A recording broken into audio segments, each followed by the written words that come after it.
First things first is the TV app. It now completely replaces the video app, and for me personally, this is the first time I've ever even seen it on my device. So open it up, and it's basically television that you can stream from here, so great stuff.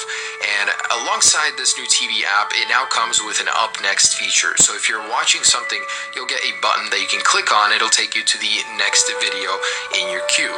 Now the thing is, it's a very similar feature to the news app, just like on the bottom over here, next up. So you'll basically get a feature very similar to this now in the television app, which is brand new, and it does completely replace the video app. So if we jump into settings over here, we will now get a dedicated section for the television app. So now that it replaces videos, this is what you're going to see. And these are the settings inside. So use cellular data for playback. The playback quality can be chosen over cellular and Wi-Fi, and purchases and rentals down here. So you can choose the quality over here. So great stuff. Television app, not something I would use on my iPhone, but it's good to have. Now swipe over to the second page, and you'll notice that the feedback app is now back. Now this is something we usually just see on public betas, but Apple has brought it to the official iOS dev release, so you can go ahead and submit any bugs or errors you might be encountering using this new feedback app present in beta 3. It will most likely be removed soon, but for now, it's been added back. Now, a feature that Apple added in the last beta that's no longer here is the SOS feature. So the one where you would click the home button 5 times no longer is present in this beta. It's an interesting change. Before, this is what it looked like.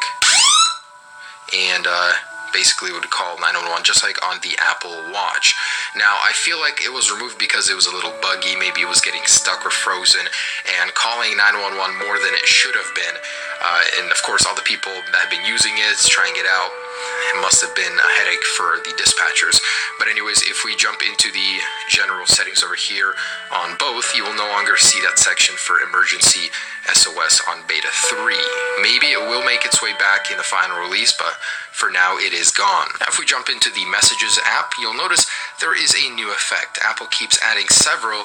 There's a new screen effect. If we slide over, it's send with love. So now you can get this heart, nice little effect, and it'll join a new screen basically with the celebration one over here.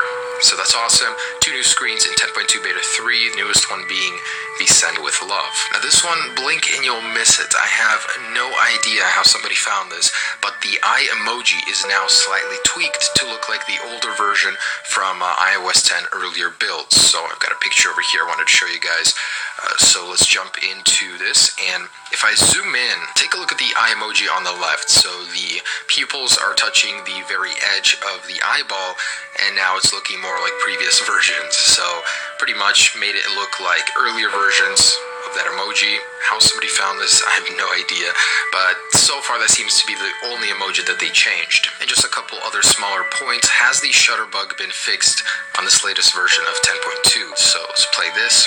And I have noticed that no, the shutter bug is still there. So although it does seem a little bit smoother, it's just because it's more to the left, but the shutter bug is present in this latest beta. And I made a video about this.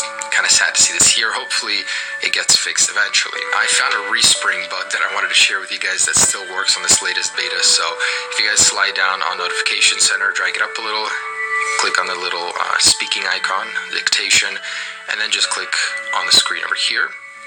Drop it, slide over, and click cancel, and your phone will respring. So still works in this latest beta. It's completely pointless, but just wanted to share it. Anyways, let's get a Geekbench running here, see if anything's different. And actually, about the speed, I wanted to show you guys something I found that was really interesting.